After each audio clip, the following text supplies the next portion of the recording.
Okay, good morning. It's my pleasure to welcome you to the kickoff of the Summer Professional Development Institute Speaker Series, sponsored by the Office of E-Learning, Innovation, and Teaching Excellence. I'm Mike Mills, Vice President of Elite, and we're excited to offer this speaker series featuring both national and MC experts. I think there is something for everyone. Today we have Dr. Katie Linder. Tomorrow, Dr. John Byers from the University of Maryland Global Campus and Dr. Collins Jones from Montgomery College will join us. We wrap up with Dr. Thomas Bailey from UMGC. Before I turn things over to Professor Shinta Hernandez, I want to turn your attention to a video interview on the Summer Professional Development Institute website that Professor Hernandez conducted with Dr. Pollard and Dr. Rye. I think you'll enjoy it. I also, at this time, want to thank Dr. Rye for his support of this speaker series. And with that, I'll turn it over to Shinta. Good morning. Well, thank you very much, Dr. Mills. Good morning, Montgomery College. It's wonderful to see so many of you here, and I know you're all very busy, but I hope you had a very restful weekend. So thank you for being here. As was introduced, I'm Shinta Hernandez. I'm the Department Chair of Sociology, Anthropology, and Criminal Justice at the Rockville and Tacoma Park Silver Spring campuses. And I am proud to introduce the first of 4 presenters during Professional Week 2020. Our keynote speaker is Dr. Katie Linder. She is the Executive Director for Program Development at the Kansas State University Global Campus. Previously, Dr. Linder directed the award-winning research unit at the Oregon State University eCampus. She is also a certified coach through the International Coach Federation. She earned her BA in English Literature from Whitworth University in Spokane, Washington, and her MA and PhD in Women's Gender and Sexuality Studies from the Ohio State University. This morning, you will hear Dr. Linder's presentation entitled Silver Lining, Leveraging Teaching and Learning to Cultivate Resilience in Challenging Times. But before we get started, let me give everyone a rundown of the logistics. While Dr. Linder presents, Dr. Mills and I will monitor the chat box. When you type in your question, be sure that your chat box is set to everyone so that we can read your questions and try our best to answer those questions at that very moment. But we'll also allocate the last 15 minutes or so for a Q&A, so you'll have an opportunity to ask questions then. All right, so without further ado, let me introduce to you again, Dr. Katie Linder. Good morning, everyone. I am so happy to be here with you today for this presentation, hoping us to reflect and think a little bit about this current moment and what does it mean for our classrooms. Just a couple of months ago, we were all kind of thrown into this new normal. I know it's hard to even say that this is our new normal, but it's helped us to really think through what do we need to offer to our students? What do we need to have ourselves as we think through going to remote teaching and also teaching students during a time of trauma where they may need additional support from us in a range of ways. So in today's presentation, I invite you to kind of shift into a bit of a reflective mode and allow yourself to process a little bit about what the last couple of months have been like for you as we think through some different questions here. All right. So I want to start by offering first a few ways to think about resilience, because that really is the focus of today's talk. Resilience is the ability to mentally, physically, and emotionally renew ourselves during and after difficult or traumatic experiences. And that during part, I think, is especially helpful. It is also the ability to shift from an alert, on-guard response to a calmed, cohesive state. The capacity to transition from a perspective of immediate survival to a forward-thinking and positive imagination for the future. And it also allows for both safety and connection to be reestablished. So when we think back to maybe the middle of March, when we were in that immediate reaction, we have to lift and shift our courses mode. And now we're a couple months in, and maybe we can take a bit of a breath and we can think about the summer, we can think about the fall. We have a moment to do a little bit of reflection and planning and to add maybe a little more intention into what our classrooms will look like as we launch them in the coming terms. We can be thinking about what does resilience mean for that? So in today's presentation, I want to start by thinking about some resilience mechanisms that you're probably already using. And let's think about your own coping experiences. What are some mechanisms that you have turned to? Go ahead and share them in the chat. We'll look at some of our mechanisms for our students in just a moment, but let's focus on you first. During this time, what are some of the mechanisms that you have turned to that you thought maybe were most effective for you? Let's see, I see walking, yoga, biking, so good physical exercises, routines, meditation, time with kids, taking one thing at a time, yes, gardening, keeping to a schedule, setting a goal, listening to music, expressing gratitude, flowers, cooking, lots of cooking, audiobooks, conversations, Netflix definitely counts. I'm glad somebody put that in there. Reading, animals, attitude, prayer, painting, podcasts, so many things, so many good things here. Taking naps, yes, absolutely. These are excellent. Keep them coming. Yes, maybe we're kind of learning and picking up new strategies as we see what other people are up to as well.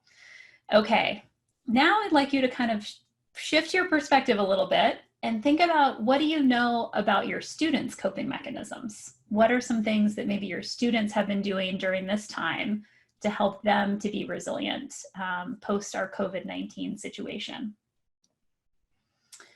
Okay, so I see some playing games, Netflix, sleeping, routines, walking, family dinners, exercising, organizing their rooms, hanging with family, virtual parties, board games, making art, cleaning. Okay, virtual meetings with friends, some personal development, helping neighbors. Some students are still working, so this is part of their routine right now. Let's see, yeah, some students are sick. They're having to deal with that, absolutely. Online religious services, studying, turning back to school and putting attention there, taking care of family members. Yeah, there's some interesting overlap between how we are dealing with resilience and how our students are dealing with resilience during this time as well. Okay, so we have a lot of mechanisms that we can kind of leverage during this time. Some of the most common resilience mechanisms that we know about are things like connections to nature, several of you mentioned, spirituality and religion. I saw some people mentioning prayer and religious services, art and music, and I do think that that's where Netflix falls into the art and music part. Creativity, connections to humans or animals, and also the ability to help others. And all of these kinds of strategies were things that got mentioned in the chat. So when we think about resilience, we often think about a network of possibilities of things that we can be doing. It may not just be one thing. And certainly in my own personal experience, I found my resilience strategies really shifting from week to week. Some weeks, some things feel good. The next week, I change my strategies and do something different. So our awareness of these resilience strategies and also our ability to communicate with students about how are they engaging in resilience coping mechanisms is a really important part as we continue to support them in our classrooms. So on today's agenda, I want to do three main things. The first is to begin with some reflective questions that can help you to kind of process and think about what you've learned during this time period that's related to your personal and professional growth. I think many of us have been in a very reactive mode, and it may have been very difficult to pause and take a moment to really think about, what are we learning during this period? What is an area of growth or evolution for us? So we're going to take a moment and do that today. Then I'm going to offer you two frameworks to guide our actions in the classroom and give you a chance to think about how you may already be using some of the elements of trauma-informed pedagogy and values-based, meaning-infused education. So we'll talk through what those things can look like. And then I'm also going to offer you three concrete tools and strategies that you can implement into a classroom of any modality to support learner perseverance and resilience. And you could do these things as early as tomorrow. So relatively simple strategies. They work really well across disciplines because I know we have a lot of diversity already in this group. Okay, So as we dive in today, let's first reflect. And I'd like you to go ahead and find maybe a piece of paper where you can take some notes, or if you want to jot down some notes digitally. And I'd like you to spend 2 minutes each on each of these questions. And I'm going to look at a timer so I can kind of prompt you about those 2 minutes.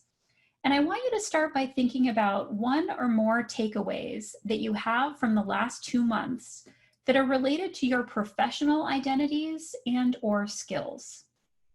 So go ahead and take just a couple of minutes and jot down some ideas. And we'll have a chance to debrief this in small groups. So no worries about sharing it out in the chat just yet.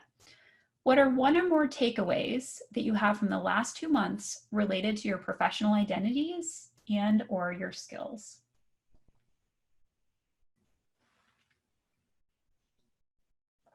I see that question in the chat. We're focusing right now on professional, just that first question on the slide.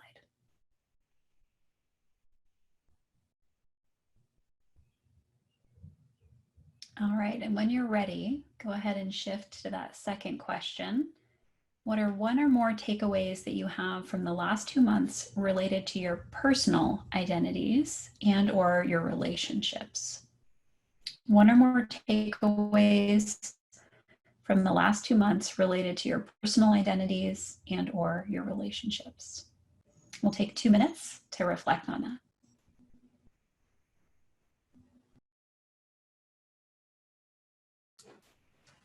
All right, we want to give you a chance to debrief in small groups, and we're going to try to use the breakout function in Zoom. I also see some fantastic things coming into the chat. Thank you so much for sharing that way too. So what will happen is there will be a pop-up that will invite you into a breakout with about 5 of your peers so that you can have a chance to chat with them and share about some of these experiences and what your takeaways have been. And we are going to do that for about 7 minutes. So you'll have a chance to chat with your peers about some of your takeaways, and then you will automatically be brought back into this main space, and we'll go ahead and continue the presentation. So Mike, are we ready to open up those rooms? We are. Awesome.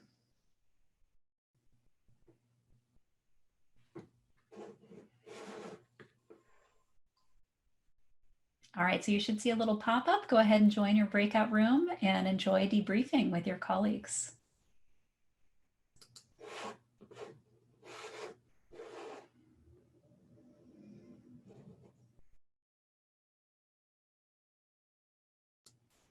And if there are some of you still here who don't see a pop-up and who want to join a breakout room, you may be able to click on the More button down in your Zoom panel, and there may be a drop-down that says Breakout Rooms that would allow you to manually add yourself to the breakout room that you've been assigned to.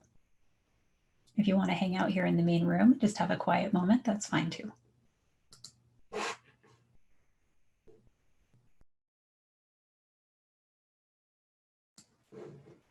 Mike, if you want to go ahead and close the breakout rooms and invite everyone back. They should get a 60-second warning before joining us again.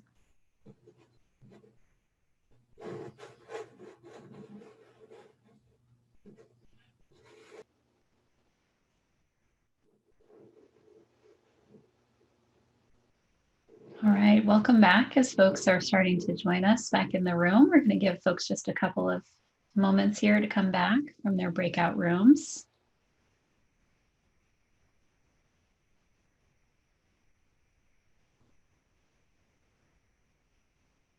I see people flooding back in. All right, I hope you enjoyed that moment to connect with your colleagues. If there are any additional takeaways that you want to share in the chat, please do feel free to do that. That's a great back channel as we're continuing on in the presentation. Love to see what you're taking away from these last couple of months. Okay, so in the next part of this presentation, this is part 2 of 3, I want to share a couple of frameworks to help us to think through our actions in the classroom in the coming months and in the coming terms. And these 2 frameworks are from trauma-informed pedagogy and values-based meaning-infused education. And I'm going to kind of explain what these things are. And as I'm talking about them, I imagine that there are parts of these frameworks that you are already using in your classrooms that are kind of instinctually being embedded And so I would like you to think about, what are you already doing? Feel free to share in the chat as I'm talking through these. And also think about, are there parts of these frameworks that you would like to incorporate more as we're going into the coming months? Are there certain things that you think would be helpful to kind of continue to use in the classroom? So first, let's focus on trauma-informed pedagogy. And I'd love to hear in the chat, is this a concept that any of you have heard of before? This has been getting a lot of kind of discussion, I think, right now during COVID-19. Are there folks who've heard about this? I see some folks saying yes, some people saying really new to them. Yeah, really mixed bag here of folks who've heard of this and folks who have not. Okay. So I'm going to share kind of what are some of the things that make up a trauma-informed pedagogy. And this is often something that is discussed in the K-12 classroom, not always in higher ed. But the idea is to have a focus on healing and the validation of students' lived experience. And this can look a number of different ways. And so here are some examples of what this might look like in the classroom. First, there's an emphasis on safety. And this can really mean a focus on predictability and structure, consistency, so that students kind of know what's coming in the classroom. They may not know what's coming in all other areas of their life, but when it comes to your classroom, they have a sense of what kinds of activities they might do, when things are going to be due, they have a syllabus to follow. There's a little bit of a guided tour happening in that classroom space, and that can encourage a sense of safety. The second piece of trauma-informed pedagogy is a sense of trustworthiness and transparency.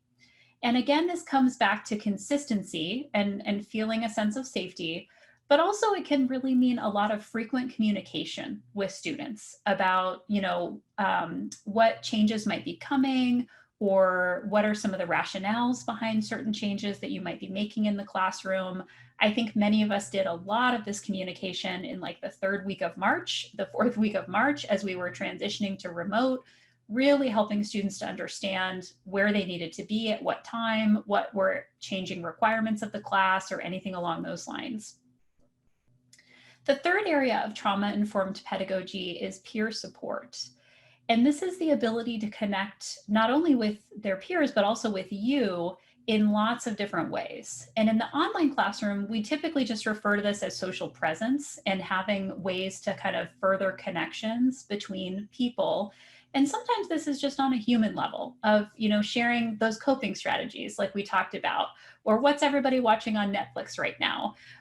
Or what are you baking now that you're home? Everyone's doing a lot of baking these days. So having this way of connecting, supporting each other, sharing, building relationships, creating community, all of that would be part of that peer support. The collaboration and mutuality is the next step of the trauma-informed pedagogy model. And this is a real focus on relationship building and care. And you can see how this would really be tied in with the peer support part of this, where this is really thinking about how you're trying to intentionally support your students and care for their well-being in a more holistic way. So sometimes we might be more focused on the cognitive side of our students' development and really helping them to learn the material that we have in the classroom. But in a trauma-informed pedagogy, we might inquire, especially right now in this COVID-19 period, how is their family doing? How are they doing generally? And just try to kind of get a sense of, are they okay? This might also be what we're doing at the institutional level. I know a lot of institutions right now are doing wellness checks on students if they're not coming to the online classroom to make sure that they are okay and that their families are okay. And then the last element of trauma-informed pedagogy for us to be considering is empowerment and choice. And this is about helping to make learning meaningful through things like independence and autonomy. Now, this is also tied to a lot of other frameworks that we might consider, like Universal Design for Learning also has this element of autonomy and choice. But in trauma-informed pedagogy, part of what we're trying to do is help students to connect what it is they're learning with something that really feels meaningful in their lives or their experience. I'm going to dive into this a little bit more deeply in the next set of frameworks as well. But as we're thinking about empowerment and choice, we might think about flexibility. We might think about ways that we're building in lots of options for our students right now because they might need that increased choice making and flexibility.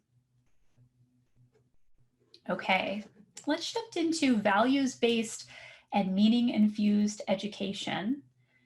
And this is a second set of kind of ideas that allow us to ask students what they value, what some of their core values are, so that they can try to make connections between those core values and what they're learning. And part of the idea of this is to help motivate students to keep going and to build that resilience, even in challenging times, because their education is important to them for significant reasons that they can identify that are very personal to them. So some of the things that we might include in values-based education would be to think about how students can be motivated when they experience a challenge. It's one of the benefits. It allows students to prioritize their learning in relation to other responsibilities and obligations. And that can be really hard right now because there's a lot of family caretaking, there's a lot of other things like jobs that are taking priority. So really helping students to kind of organize some of that in their own minds and value systems. This can also help students to make decisions about how to pursue their learning, like when they're choosing a major or choosing a modality, if they want to be a fully online student, that might tie in with some of their larger goals and core values.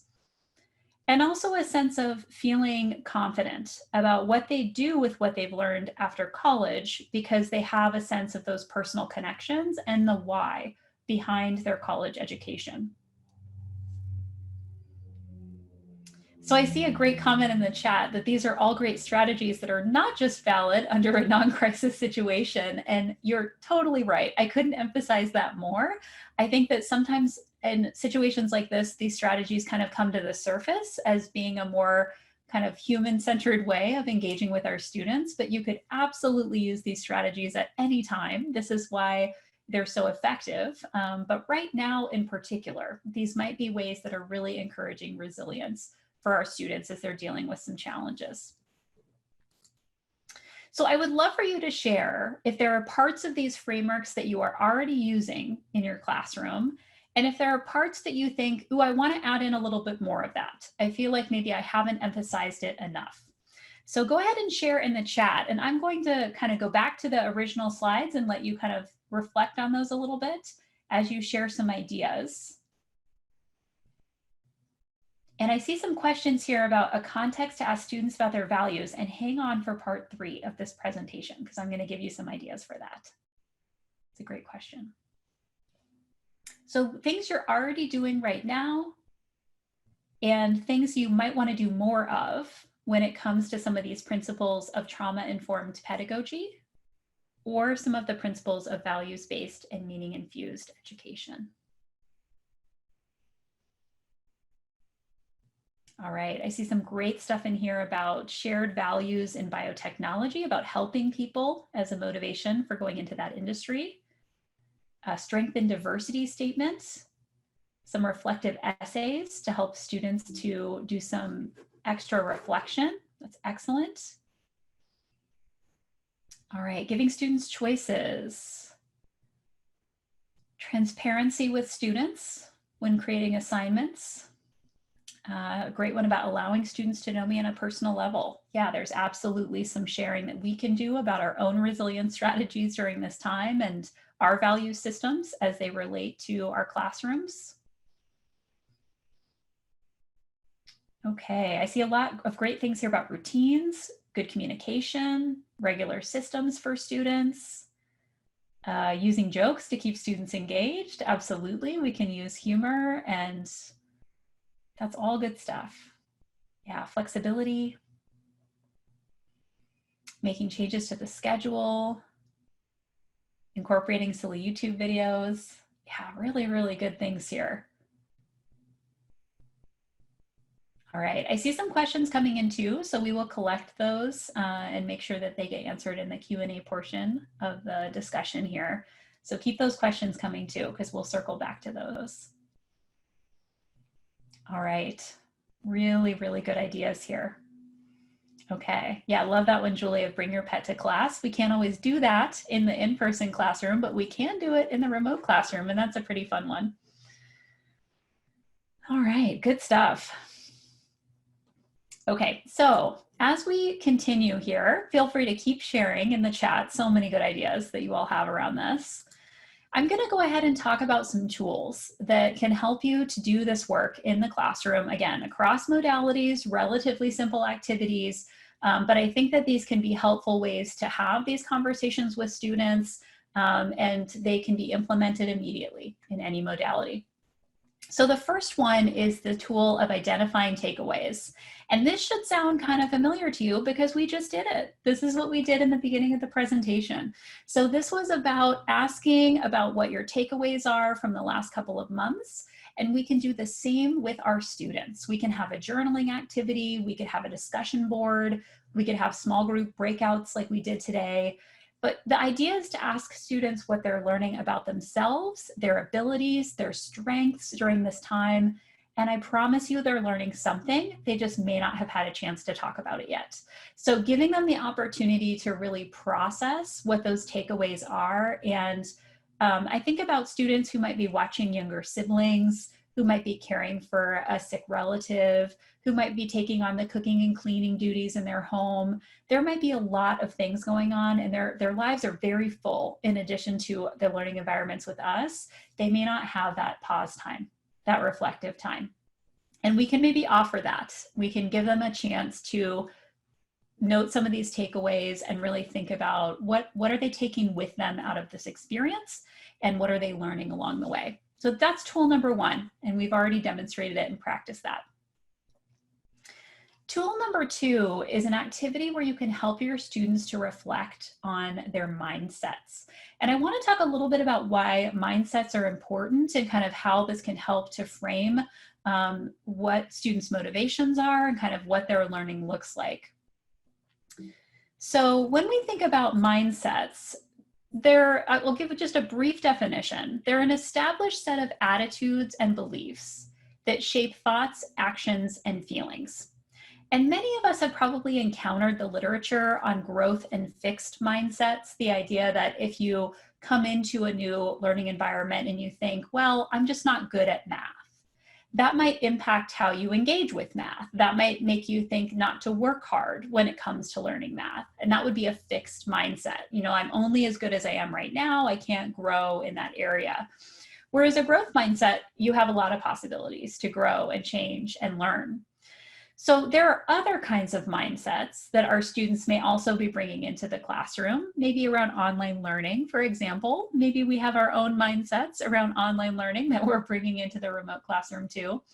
And the main idea here is that these mindsets are built on assumptions.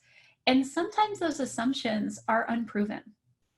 They're not necessarily something we've tested. They're not something that we have evidence for. We've just kind of made an assumption about how something is.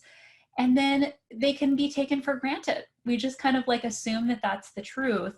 And these are really important to explore because they impact our perspectives and the actions that we take when we have a particular assumption and when a mindset gets built out of that. So you can think about the assumption, for example, of it's hard for me or it's impossible for me to connect with students in the online environment.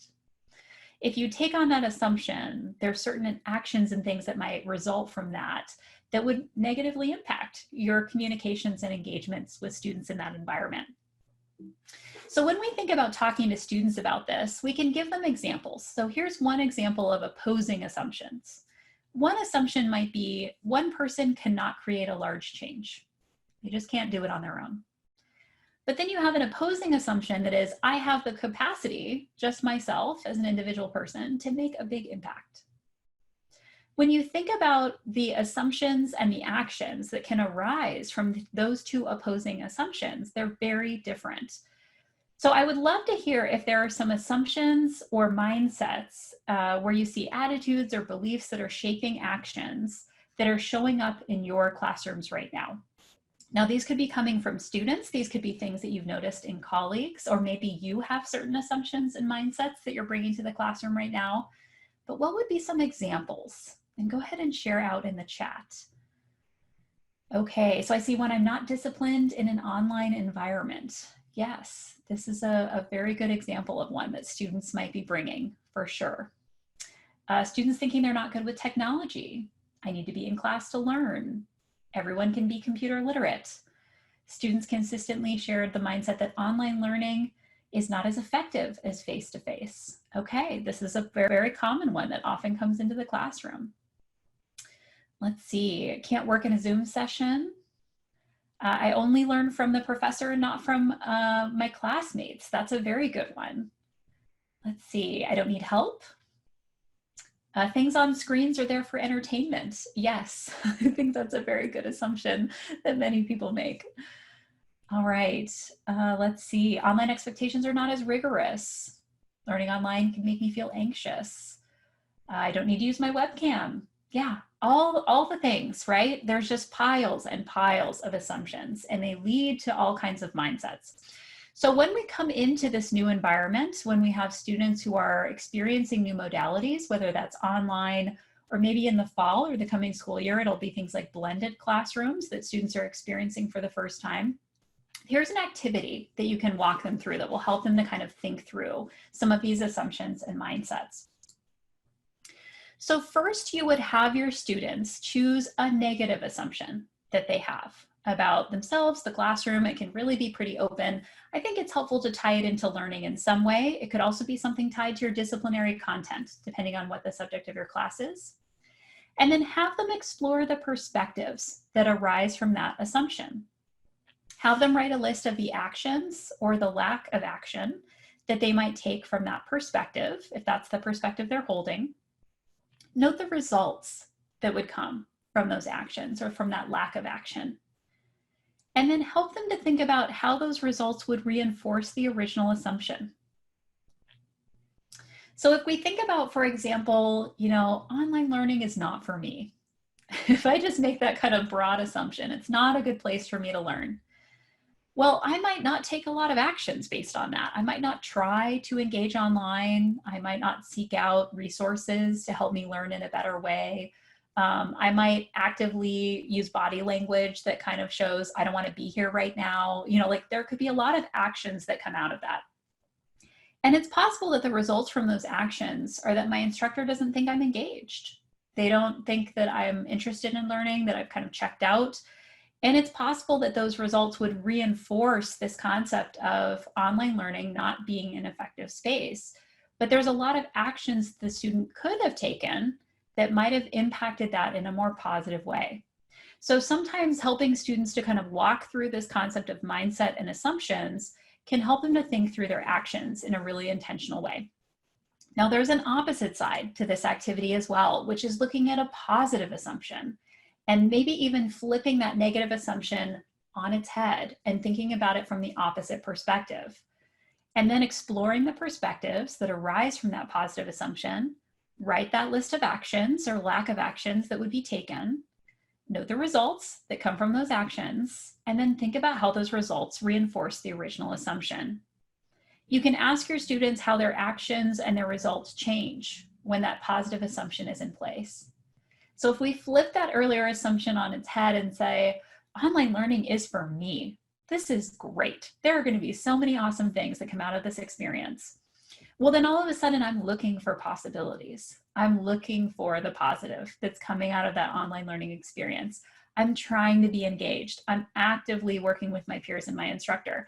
And it's totally possible that that flips the situation and it creates an environment that's actually very positive for my learning because I have this assumption that I can make it work. And then I have the capacity to be contributing back to that environment in positive ways. So when we think about these different mindset activities, here's some of the things that they can help our students with. And to be honest, us too, because we have these mindsets also that we're dealing with. First, they can help you to identify mindsets that you or your students might be experiencing in the first place, and to have an open conversation about what those mindsets are, what are the assumptions that they're making. This can be a conversation that happens even on the first day of class. Let's just get stuff out there in the world. Now, it could be about online teaching and learning, but it could also be about the concepts of your class. Maybe they're making some assumptions about your course content, and you can kind of raise those assumptions and talk about what that means in the beginning of a class. Now, I can go back to my own teaching experience when I teach women and gender studies. On the first day of class, we do this exercise with the concept of what is a feminist. And you can just imagine the kinds of things that students say, their assumptions that they're making about what a feminist is, what a feminist looks like, what their goals are, you know, all of these kinds of things. And then we use the class to really think about those assumptions, to maybe shift some mindset around where students are coming from when they think about that. And also to talk about how those assumptions are really informed by things like the media or other kinds of external frameworks. So it allows you to have a really good, open, rich conversation, even on that first day of class. Through exploring their assumptions, you might see that shift in mindset or assumptions. They might see that their mindsets are negatively impacting their actions in particular ways, and they may even choose to change their actions. They may decide that they want to come at something from a different angle, that they want to problem solve in a different way. And ultimately, students may find that they experience better results if they have a different mindset that they've decided to shift. Okay. Let's go on to tool number 3. So in tool number 3, we're going to be talking about identifying values. And I saw a comment earlier in the chat that was talking about how do we identify values. And I also saw the comment that someone just made about looking in the camera, and you're absolutely right. We should be looking in the camera. I'm trying to watch the chat and see what questions are there, and it's a distraction. So I'm going to try to look in the camera more. Thanks for that comment. So when we think about helping our students to identify their values, there's a lot of different ways that we can do this, but I want to give you one activity that I think can be really helpful. And this is one that has a handout associated with it, and that handout is linked on the website for your event. So you can go there and download it if you want to use it. So this activity comes in 2 parts. The first one is where you would share a list of values words with your students. And again, that's the handout that I've given you. It has tons and tons and tons of values words on there. And one of the reasons that I think it's important to do an activity like this is we don't always explicitly talk about values when it comes to our classrooms or our disciplines or our students' lives and careers. So what you would first do is ask students to look at this list and to circle or highlight the things that resonate with them. Now, keep in mind, you can also do this activity too, if you want to do a little bit of values exploration. Then when you have students and they've listed, they've circled, they've noted all the things that seem to resonate, you can have them group those words into themes. So there might be a word that's related to teams and collaboration and community. And you might say, well, those things seem to be tied together in some way because they involve working with other people. So then you would try to have students narrow their list into those kind of buckets or themes, and until they have 3 to 5 values words that are really resonating with them, that they can really see as something that feels like a core value structure for how they've organized their life to this point, maybe something that's helping them to make decisions as they move forward. Then you would have students choose maybe one value from that activity as we move into part 2. And part 2 is all about crosswalking. Now, what I mean by that is it's an alignment activity. And it helps you to ask whether there's evidence of a value that's clear in your life. It can allow you to see whether and how a value is present in a meaningful way, to explore how your different values are interacting with each other, and also to brainstorm where you might want to add more of a value into your life if you feel like it's kind of missing or there's a little bit of a gap there and you're not seeing that value in a way that you'd really like to. So in this part, you would really ask students to reflect on their educational experiences thus far and ask where they see their values represented in things like their coursework that they've done or in the assignments that they've completed so far. You can also ask your students if their education is tied to their values from earlier elements of when they were in school, either in high school or earlier than that, and also how they want their values to be present in their current learning experiences. So have their values motivated them to keep going in their educational pathways? Is this impacting how they're choosing a major or how they're engaging in certain coursework or the kinds of research projects they're interested in? There's lots of potential connections to make here when it comes to their values. So when we think about what some of this stuff means for our classrooms, It really means creating some opportunities for students to heal and to share their experiences during and after difficult experiences. It asks us to design environments that are caring and that are community focused, whatever that might mean for our disciplines and our fields. It allows us to offer students ways to connect their larger values to what they're learning so that they can be motivated to keep going. And it also allows us to share our values with our students and talk about how they're impacting our actions and our choices as a kind of model for them. Lastly, I think it provides us opportunities for more and deeper connections between our students, their peers, and with us as the instructor. So I'd like to give you another opportunity now to break out with your peers in another breakout group. And Mike, if we can open up the groups again and maybe randomize them so people can have different folks in their groups, we can recreate the groups to have different members. And I'd like for you to think about some of the tools that you've heard about today and ask what this means for your classroom in the coming months. And what are some maybe concrete things that you might want to do or implement that would allow you to help your students to be more resilient based on these classroom activities. All right, Mike, are we ready to open up in the breakout rooms again? I did. Awesome, great. Go ahead and join your breakout rooms and enjoy doing some more debriefing with your colleagues.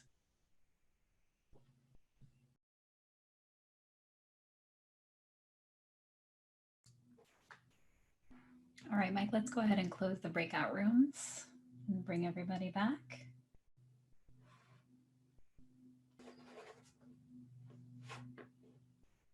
All right, we'll give folks just a few minutes here to come on back to the room.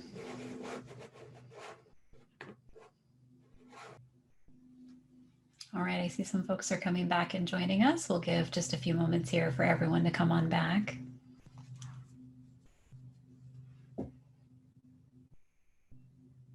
All right, I think everyone's back. Welcome back.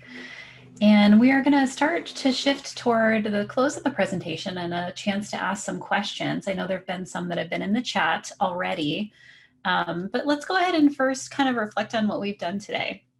First, we started with some questions to help you explore what you've learned, what you're taking away during the past couple of months of this experience, both personally and professionally. And then we explored a couple of frameworks that we can use to guide our actions in our classrooms. We looked at trauma-informed pedagogy and also values-based and meaning-infused education. We also talked about some concrete tools and strategies that you can implement into your classroom right away to get at some of these issues and to start to help your students build more resiliency, both during the situation and potentially after it's done. I also want to share some potential resources if you want to further explore any of the ideas that we talked about today. The first one is a book called Onward. It's Cultivating Emotional Resilience in Educators, and this was written by Elena Aguilar. This is a book that was originally drafted for K-12 educators, but I think there's a lot there to teach us. It also comes with a workbook with a lot of resilience activities that can be really interesting. The second book is called Understanding and Clarifying Your Values by Blackwood and Mauser. And this is a great book if you want to do some more values-based work and you think that this might be helpful for you or your students. And then the last book is a more recent one by David Kessler called Finding Meaning, the Sixth Stage of Grief.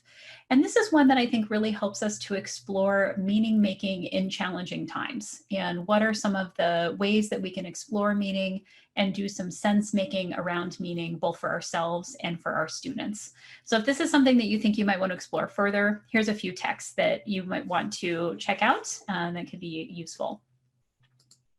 Okay, so let's go ahead and shift into a little bit of Q&A. And I'm going to have Shinta help me to see what questions came up in the chat. Shinta, you want to offer some questions?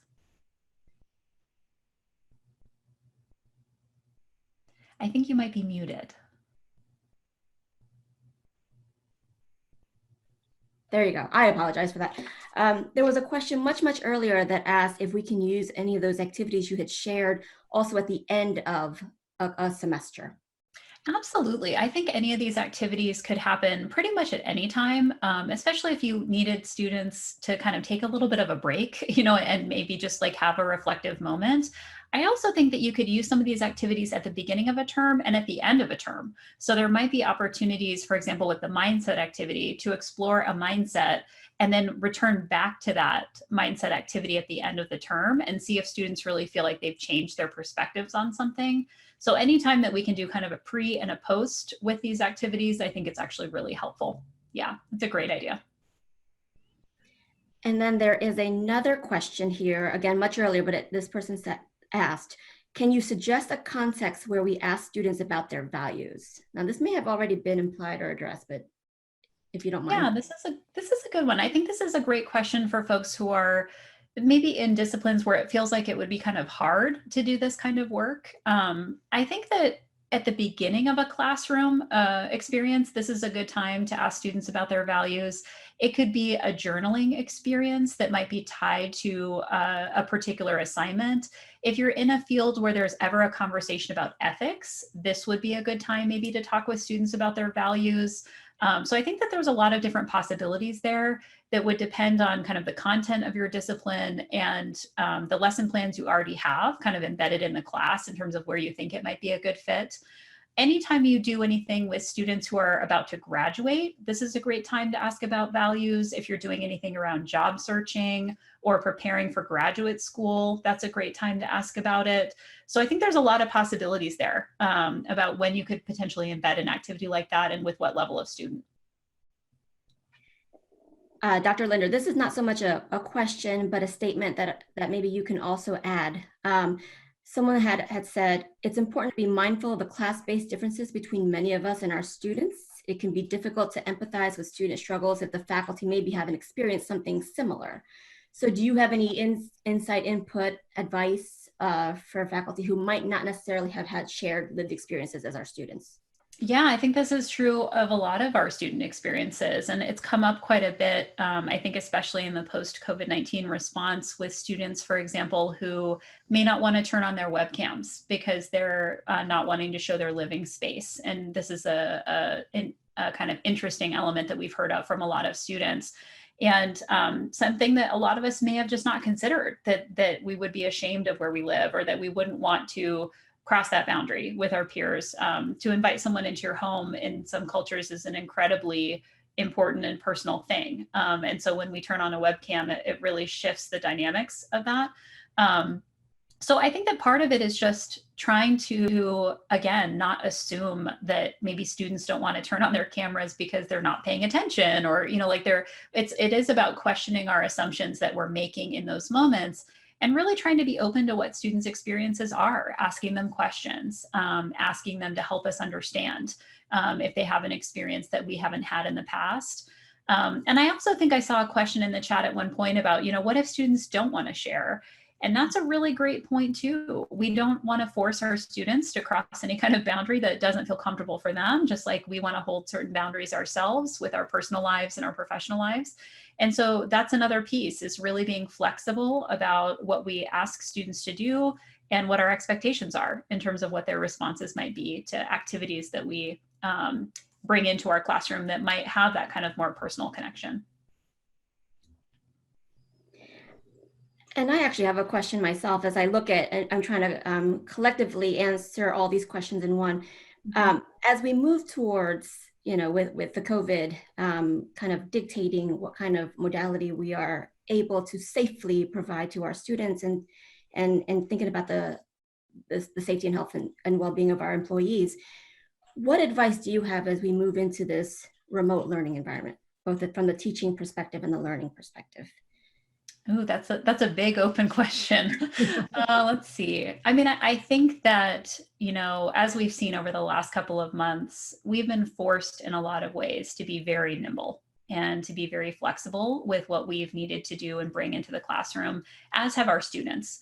And I was recently, just last week, I was on a panel of people who are leading in tech right now in higher ed. And one of the things that we talked a lot about was we need to recognize that in this period of time, we're not only having students who are learning from this kind of trauma-informed pedagogy place, but we have faculty who are teaching from that place as well. And we have administrators who are leading from that place as well, that we're all kind of engaging in this kind of shared experience that for many of us is very traumatic and very difficult for a number of different ways and at a number of different levels. So I think that as we think about what we're asking our students and faculty and administrators to do in the fall or even in the summer, we have to remember that people are coming into this experience, some of them very tired, very fatigued, physically, emotionally, mentally, from this experience that we've just had, but also from the ongoing experience that we're engaging in together. And I think that taking in the whole person into account when we think about our decision-making in the coming months is going to be really important. That it may be harder for people to be creative. It may be harder for them to be nimble. It may be harder for them to problem solve because our cognitive load right now is impacted by living in this situation. So I think encouraging that flexibility, that openness to different possibilities is going to be really key to make sure that we are taking the whole person into account. Wonderful.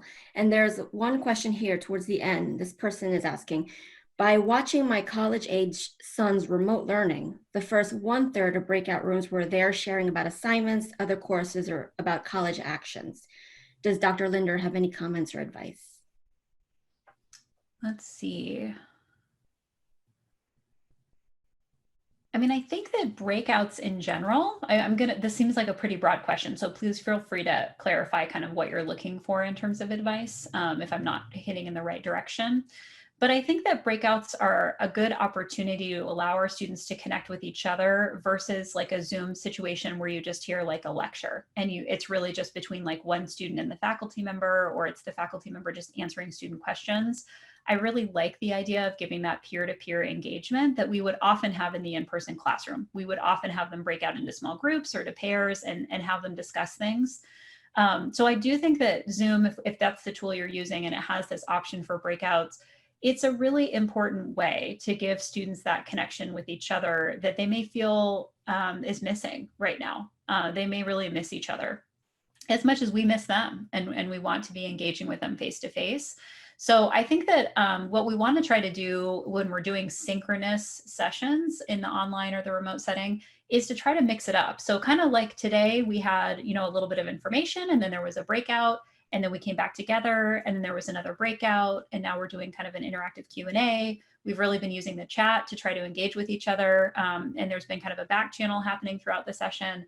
All of those are different methodologies of really trying to break up the time, help people to come at the material in a range of ways, build relationships and community during the time that we have together. So all of those things I think are possible things that I was trying to model today about how to engage in a synchronous session that's a little bit more active learning focused. And I think breakouts are definitely one way of doing that.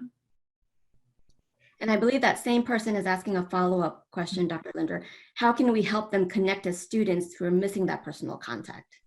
Yeah, I mean, I think that there's lots of possibilities there. I could think about, for example, having more of a buddy system in the classroom where you assign students to another student and you say, like, can you please check in with each other once a week and kind of see what's going on there.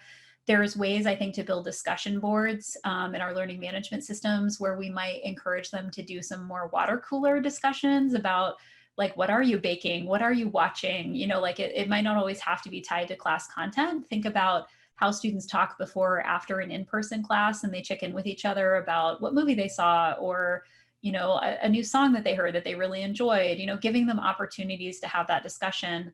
And maybe even using some of the synchronous time for checking in about what are they doing this weekend? What are they looking forward to? And not always keeping everything focused on class content can encourage that kind of connection and engagement with students. And then of course you can make those connections with the content as well. So I think there's a lot of possibilities there in terms of maybe loosening our grip a little bit on how we want our students to connect and engage. And the best thing too, I think, is to ask them, what do they want? What would be helpful for them? What can we create for them in terms of the classroom environment that would help them to feel more connected with each other? Okay, Great. There's another question here. How much do you spend on these activities and how effective have they been? Are there any evidence? Yeah, I think that when it comes to the values-based, meaning-infused education pieces, some of the evidence that we know about is really tied to motivation. And when we think about student motivation in classrooms across modalities, one of the things that we know about motivation in general, and this is kind of tied to all of our brains, all of our cognitive capacities, is that we are often more motivated when we have a personal connection to something, when we have kind of an intrinsic motivation that we want to move something forward. And it's not just about grades. It's not just about my parents telling me I need to do this. You know, like for our students, it's that they have made some kind of personal choice about why they're doing their education in the way that they are. So I think that there's quite a bit of literature on that in terms of kind of understanding the relationship between the motivation. The trauma-informed pedagogy, I think, also has a base of literature. It is often tied, I think, to, like I said, the K-12 environment. I think we do not have literature about global pandemics and it because, you know, we're dealing with this for the first time. I can imagine there will be a lot of literature that will come out of this situation, helping us to understand. But we do have quite a bit of literature when we think about online learning that does tie student kind of perseverance and effectiveness as learners with things like community and with a sense of belonging. And that belongingness literature is very robust. It's been kind of trending for the past, I would say, 3 to 5 years. And that belonging literature is tied to in-person as well. We have some literature on that, but we're also starting to see more literature about what that means in the online environment and how to create learning community in that environment as well. So I think that if you're looking for a little bit more research, I would look to motivation research, and I would also look to research that's really focused on community building and social presence online. Great. All right, here's another question for you. The stronger students find themselves making excuses of their performance due to the online environment. How do we encourage them? That's a good question. You know, and especially when you said the stronger students, it kind of makes me wonder, because I do feel like with our stronger students, they might be our students who are high performing. They might be giving themselves higher expectations just in general. They might hold themselves to a very high standard. And I think one of the challenges that we've seen during this time of COVID, and I've seen it working with faculty too, is all of a sudden our productivity is not as good as it used to be. And it's hard for us to explain that.